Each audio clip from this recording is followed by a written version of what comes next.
Assalamualaikum warahmatullahi wabarakatuh. Selamat pagi anak-anak ibu semua. Salam sejahtera. Sebelum kita mulai pembelajaran kita, ayo kita berdoa. Tetap bersyukur anak-anak ibu, semangat. Kita lanjutkan pembelajaran kita bersama Bu Airani, Perdagangan Internasional. Setelah mempelajari materi ini, anak-anak ibu diharapkan mampu menjelaskan pengertian perdagangan internasional ya nak. Faktor-faktor yang mempengaruhi perdagangan internasional, manfaat perdagangan internasional, dan hambatan perdagangan internasional. Kemampuan suatu negara untuk menghasilkan barang dan jasa juga tidak sama ya anak-anak ibu. Ada negara yang kaya akan sumber daya alam, ada juga negara yang kurang memiliki sumber daya alam. Perbedaan ini dipengaruhi oleh luas daerah, letak geografis, dan iklim. Lihat dan perhatikan, perdagangan internasional adalah proses pertukaran barang dan jasa antara dua negara atau lebih dengan tujuan mendapatkan keuntungan atau laba. Tujuan perdagangan internasional meningkatkan GNP (Gross National Product), total nilai produksi barang dan jasa dalam suatu negara dalam kurun waktu 1 tahun. Di dalam perdagangan internasional terdapat ekspor dan impor ya anak-anak ibu. Tentu anak-anak ibu sudah tahu bukan? Apa itu ekspor dan apa itu impor?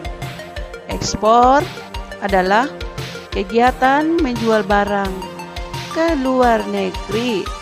Impor kegiatan membeli barang dari luar negeri.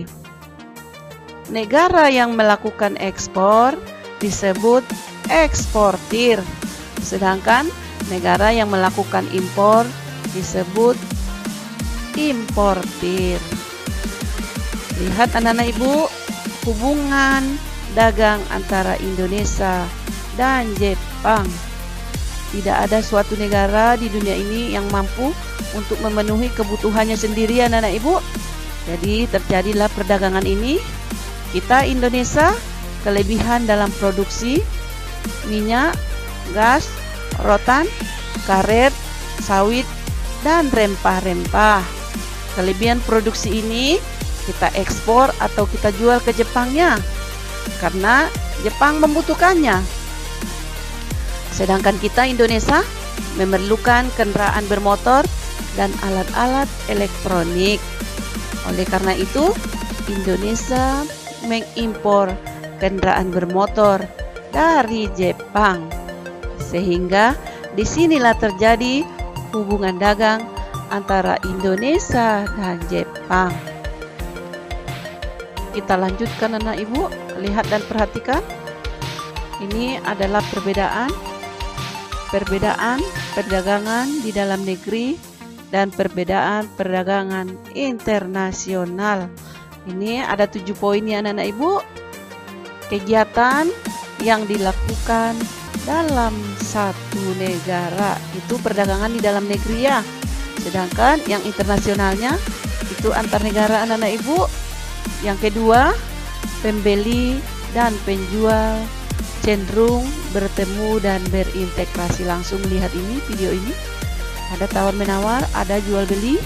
Sedangkan di perdagangan internasional, pembeli dan penjual tidak berintegrasi secara langsung. Ini bisa melalui online ya anak-anak ibu, melalui internet, sama dengan yang kita lakukan sekarang ini dalam pembelajaran kita. Terus mata uang yang digunakan sama. Ketika kita berdagang di Indonesia, kita melakukan kegiatan, kita membeli, berarti kita mata uangnya adalah rupiah. Dan ketiga, di perdagangan internasional, mata uang yang digunakan berbeda ya anak-anak ibu, sehingga menggunakan devisa. Devisa di sini maksudnya alat pembayaran yang digunakan dan dapat diterima secara internasional yang terdiri dari valuta asing. Bukan berarti dia dolar saja ya anak-anak ibu. Apa saja? Misalnya boleh dolar Singapura, dolar Hong Kong, euro, pound, emas. Terus lihat yang keempat, kualitas barang bervariasi. Kalau kita di dalam negeri, yang internasional, kualitas barang standar internasional. Berarti dia mutu, harus selalu diperhatikan. Terus yang kelimanya, retribusi. Sedangkan di perdagangan internasional dikenai pajak dan bea masuk. Yang keenam, biaya angkut lebih murah kalau kita perdagangan di dalam negeri. Biaya angkut lebih mahal ya anak-anak ibu, karena menggunakan kargo, menggunakan pesawat terbang, dan menggunakan kapal. Terus peraturan perundang-undangan ketika terjadi sesuatu, itu kalau kita yang di dalam negeri, hukum nasional. Sedangkan perdagangan internasional, peraturan perundang-undangannya berbeda ya anak-anak ibu. Tentu kita harus mengikuti hukum internasional. Cukup sampai di sini pembelajaran kita. Semoga bermanfaat. Ibu sudahin dengan Assalamualaikum warahmatullahi wabarakatuh.